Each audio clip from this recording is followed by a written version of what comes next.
대출 규제 상승 피로감에 서울 아파트값 오름세가 둔화되고 있다. 네, 지금 실제로 아파트값 오르는 게 좀 많이 줄었습니다. 그래서 주간 동향을 봐도 이제 서울과 뭐 전국 모두 거의 뭐 보합이라고 봐야 되겠죠. 주라는 건 이제 52주가 있으니까 뭐 0.01%가 올랐다고 해서 52주를 곱하면은 0.5% 오르는 거잖아요. 뭐 아주 단순하게 얘기하면은 그러면은 1년에 0.5% 오르는 거는 안 오르는 거나 마찬가지인 거죠. 그러니까 지금 이 주간 집값 동향뿐만 아니라 이 시세가 거의 붙었다는 거는 지금 거의 평균에 붙어 있다는 거는 제로에 붙었다는 거는 오르는 동네도 있고 내리는 동네도 있고 시장이 뒤죽박죽이다라고 보시면 됩니다. 이걸 오해하셔가지고 0%니까 다 시장이 잠잠하구나라고 생각하시면 안 되고 오르는 동네는 올라가고 내리는 동네는 내려가고 그래가지고 평균이 제로가 됐다. 자 그러면 지금도 오르는 동네는 있겠죠. 그럼 여러분들이 생각할 때 오르는 동네는 어딜 것 같습니까? 요즘 여전히 막 기사들 나오잖아요. 뭐 좀 나름 좀 상위 지역들 이런 곳들이 이제 가격이 그래도 막 계속 신고가들이 찍히고 있고 그럼 반대로 지금 내려가는 데가 있으니까 평균이 제로겠죠. 내려가는 동네들은 조금 올라갈 듯 하다가 지금 대출 규제 때문에 지금 분위기가 팍 식어버린 뭐 그런 동네들인 거죠. 그래서 지금 뭐 한 8억 9억 하는 동네들이 실제로 호가들이 막 빠지고 있고 5, 6억대 하는 곳들이 거래가 지금 잠기고 있고 뭐 이런 거라고 보시면 될 것 같아요. 그러면 이 분위기가 어떻게 꺾일까 뭐 바뀔까를 보면은 이 매물을 내놓는 매도자들이 가격을 좀 낮춰주면 이 매수자들 입장에서는 대출이 지금 안 나오니까 그만큼 집 살 여력이 없어졌는데 호가라도 내려오면은 투자금 자체는 이제 똑같아지는 거니까 그러면 싸졌네 하면서 살 수라도 있는데 매도자들이 가격을 안 낮춰주면은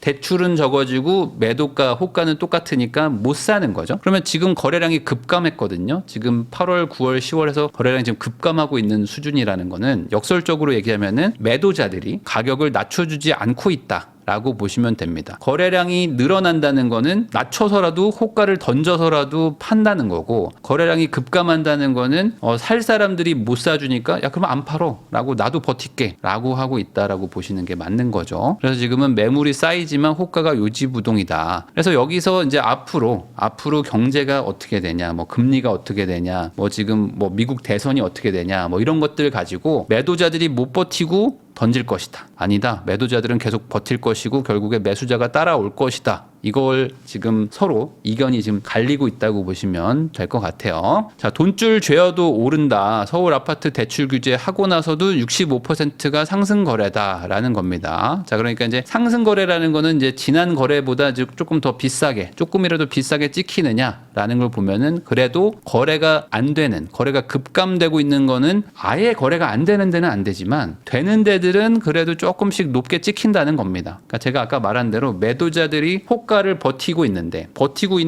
에이 그러면 안 사 하는 동네가 훨씬 많으니까 거래량이 급감됐지만 사긴 사야 되는데 어차피 대출과 저희는 상관없는데요. 이런 동네들은 그냥 호가 조금 올려주는 거에 맞춰가지고 거래가 뜨문뜨문 되고 있다.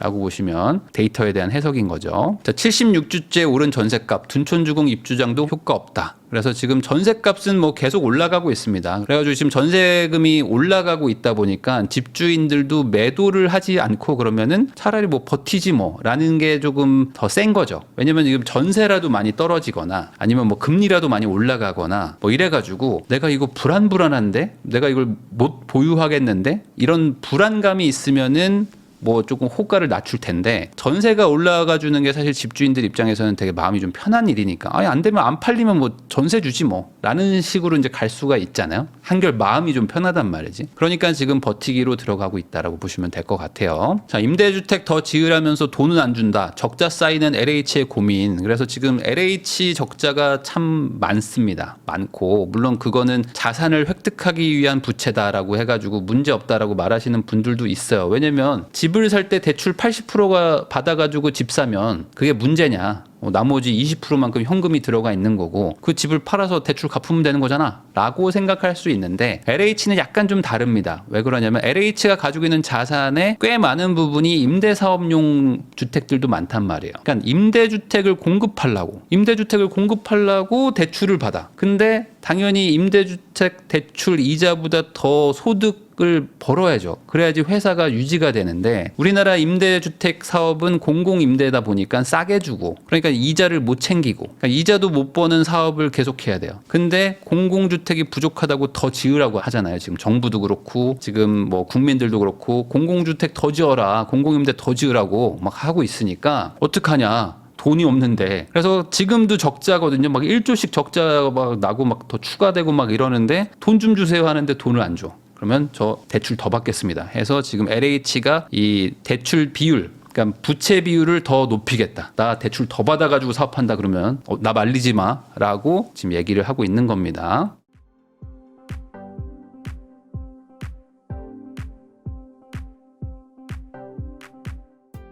서울방 한 칸에서 살려면 월세가 73만 원이다. 강남은 91만 원이다라는 뭐 기사들도 뜹니다. 그래서 지금 이제 물가가 다 올랐기 때문에 뭐 지금 뭐 상추값, 뭐 배추값 뭐 다 오르잖아요. 그런 것처럼 뭐 김밥도 비싸지는 것처럼 이 물건값은 다 비싸지는 것이고 그러면은 지금 집도 원룸 이런 것들도 다 물건이니까 물건값이 다 같이 비싸지는 상황이라고 보시면 될 것 같고요. 거기다가 이제 가장 문제는 지금 서울에 어쨌든 직장도 많고 또 이제 대학교도 이제는 인서울을 가야 된다. 이런 게 더 강해지고 있지 않습니까? 지방의 국립대보다는 차라리 서울, 인서울이 낫다. 이러니까 사람들이 계속 올라오는 사람들이 많은 거죠. 지금 청년들도 많이 올라오고 그러면 이런 분들은 돈이 상대적으로 적으니까 월세를 가야 되는데 이제 고시원도 비싸고 그래서 이제 평균적으로 좀 살아보려면 한 70만 원 정도는 내야 되고 강남은 90만 원이라고 썼지만 실제로 좀 살만하다 싶으면 한 110에서 한 120 정도는 줘야 됩니다. 그러니까 지금 웬만한 회사원들의 월급의 뭐 한 30%에서 한 50% 정도는 강남에서는 지불을 해야 된다. 그러니까 강남에서 사는 것도 지금 쉽지는 않죠. 그러니까 이제는 진짜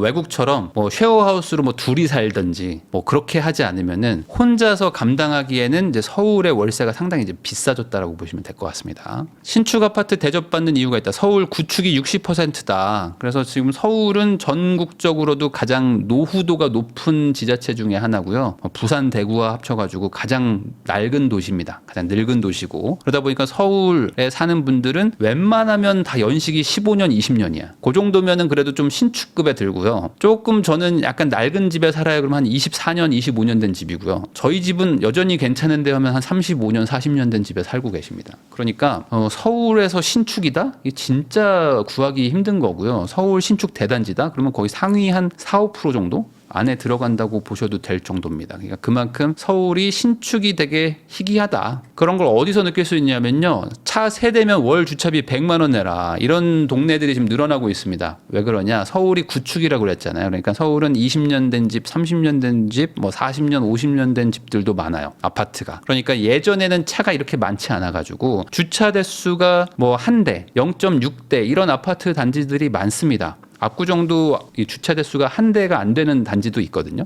그러니까 그런 것처럼 이 차량 문제가 지금 너무 심각한 거예요. 차. 뭐 대중교통이 잘 돼 있다고는 하지만 그래도 서울 사람들 다 결혼하면 차 한 대씩은 무조건 사거든요. 결혼 안 해도 한 대씩 사. 결혼하면 2대, 3대 끓는 사람도 있기 때문에 주차난이 너무 심각한 거죠. 근데 이 주차를 해결한 게 신축이죠. 신축은 그래도 1.2에서 한 1.4대까지는 주니까. 그러면 1.4대인데 대단지면은 그래도 주차난이 좀 없다고 말을 하거든요. 근데 이것도 요즘 젊은 세대들은 차를 더 많이 사니까 이거 안 되는 거예요. 이제는 사고가 이제 터지기 시작하는 겁니다. 주차로 이제 막 싸움 나고. 그러니까 지금 신축들도 기준을 더 높이겠다. 그리고 기존의 구축들은 우리가 주차 대수가 뻔한데 누가 2대, 3대 되니까 한 집에 1대도 못 되는 거예요, 이제. 그러니까 이 사람들이 막 화가 나는 거지. 아니, 내가 아파트에 거주하는데 내 차 1대는 돼야 될 거 아니냐. 근데 옆집은 3대 되고 있어. 그러니까 이제 화가 나는 거죠. 그래서 이게 지금 의견이 좀 모여가지고 2대부터는 뭐 50만 원씩 내라. 뭐 3대는 100만 원 내라. 뭐 이런 식으로 지금 조절하고 있는 곳들이 많다는 겁니다. 그러니까 아무래도 이런 주차 문제는 당분간 계속 될 것 같고요. 그래서 신축을 주차 대수를 좀 높여줘야 되나 이런 얘기들이 나오고 있는데 이게 더 문제가 뭐냐면 이렇게 주차 대수 기준을 높여버리면 지하를 덮어야 되잖아요. 지하를 덮으면 어떻게 됩니까? 공기도 늘어나요. 공사 기간도 늘어나죠. 금융 비용도 늘어나죠. 공사비 자체도 비싸집니다. 그럼 어떻게 되죠? 당연히 분양가가 더 올라가는 거예요. 그러니까 이 세상에 공짜는 없어요. 나 주차 편하게 하고 싶어? 그럼 집값이 비싸지는 거예요. 그러면 그 비싸지고 오래 걸리는 거를 감수할 수 있는 상황이냐? 지금 집 부족하다고 그러는데? 그러니까 이게 지금 난립니다. 그러니까 이도저도 안 되는 거죠. 문제는 자율주행, 로보택시 뭐 이런 거밖에 없는데 그래서 지금 차를 다 없애든지 사람들이 아니면은 뭐 진짜 차고지 확인 이런 걸 제도를 만들어 가지고 차 주차할 데 없으면 차를 못 사게 하든지 뭐 이런 걸 해야 되는데 이도저도 못 하고 있는 게 우리나라의 이제 모습이죠. 자, 이 그린벨트를 해제해가지고 서울에 주택을 공급하겠다. 이렇게 이제 8월에 발표를 해가지고 그 뒤로 사람들이 그린벨트 투기를 하러 갑니다. 그래서 여기를 하지 않을까요? 저기를 하지 않을까요? 하면서 사람들이 막 미리 그 선점을 하려고 아주 난리가 났었습니다. 지난 3개월간 여기 가서 사야지 저기 가서 사야지 하면서 막 가고 그리고 이제 그거를 놓치지 않죠. 그 땅, 이건 진짜 투기지. 땅을 쪼개서 파는 기획부동산들이 달라붙어가지고 저희 지분을 다 쪼개겠습니다. 그래서 예를 들어 뭐 100평짜리인데 이 주인이 200명이야. 막 이렇게 막 만드는 거야. 막 1000평인데 주인이 막 300명이고 막 이러거든요. 이렇게 만들어가지고 막 쪼개기를 했는데 시끌시끌 했거든요. 근데 결과는 뭐냐? 4곳에다가 그린벨트를 풀기로 했다. 그래서 그 예상되는 동네들이 있었어요. 저기 뭐 송파나 하남 뭐 이런 데 좀 풀 것 같은데 했던 그곳에 이 투기 세력이 많이 들어갔습니다. 최근 3개월에. 근데 이번에 이제 물을 먹은 거죠. 완전히 물 먹었다라고 보시면 될 것 같고 물론 뭐 나중에 다시 할 수도 있겠지만 항상 요 그린벨트 투자를 하는 분들이 확 물리는 경우들이 있다라는 것도 좀 아시면 좋을 것 같고요. 자, 집값 떨어졌다던 중개사협회가 2개월 만에 동향 발표를 보류했다. 뭐 이런 내용들도 있습니다. 그래서 지금 KB 국민은행에서 이제 주간 월간 지표를 발표를 하고 한국부동산원에서 이제 별도로 또 지표를 발표합니다. 그래서 이번 주에 얼마 올랐네, 뭐 이번 달에 얼마 내렸네, 뭐 이런 얘기들을 하는데 중개사협회에서도 야 그럼 우리도 한번 하겠다. 우리가 이걸 좀 발표를 하겠습니다 했는데 KB랑 한국부동산이랑 이 중개사협회의 데이터가 너무 다른 거예요. 그래가지고 지난달 8월에 막 서울 막 쫙 올라갈 때 이 중개사협회에서 막 5% 빠졌다는 거예요. 그래서 이게 무슨 소리지?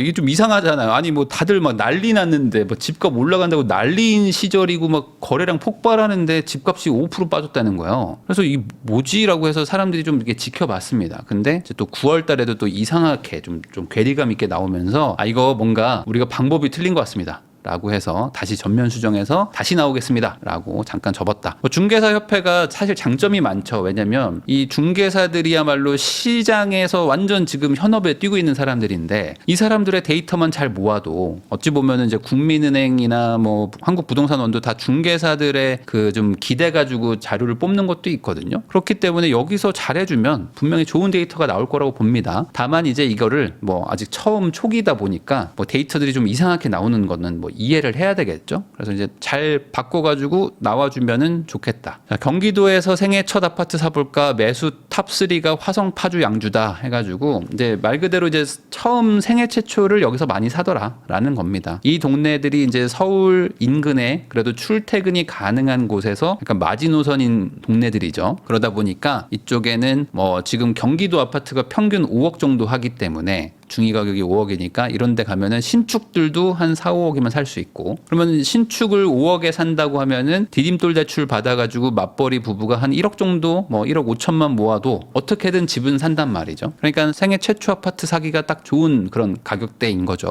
위치도 그렇고 그래가지고 여기가 좀 많았다. 라고 보시면 될 것 같습니다. 그러니까 지금 생애 최초니까 아무래도 젊은 분들일 거고 이런 분들이 이제 신축 선호도가 높아진 거예요. 그래서 서울에 워낙 노후도가 높기 때문에 여기서 낡은 집에 살 바에는 그냥 출퇴근 좀 멀리 하더라도 그냥 토요일, 일요일은 좀 멋지게 살자. 약간 이런 취지로 하시는 것 같기도 하고 요즘에 또 퇴근 시간도 좀 빨라진 것도 있고 이런 것들이 좀 겸사겸사 영향을 주지 않았을까. 자, 1기 신도시 재건축 첫 선도지구 선정이 이제 얼마 남지 않았다. 그래가지고 여기서 이제 기대와 우려가 지금 같이 일어나고 있는데 선도지구에 지정된 곳은 되게 축하할 일입니다. 여기는 아마 빨리 할 것 같아요. 어떻게든. 그래서 정부도 좀 파격적으로 뭐 혜택을 주든지 해서 사업을 성공을 시켜야 되기 때문에 최소한 빨리 이제 철거하고 빨리 그 착공이라도 시키겠죠. 그러려고 지금 시도를 할 것 같은데 여기에 선정이 안 된 곳들이 이제 문제가 되는 거죠. 물론 이제 2차, 3차 계속 이제 진행은 될 거지만 요게 선도지구냐 아니냐가 꽤 많은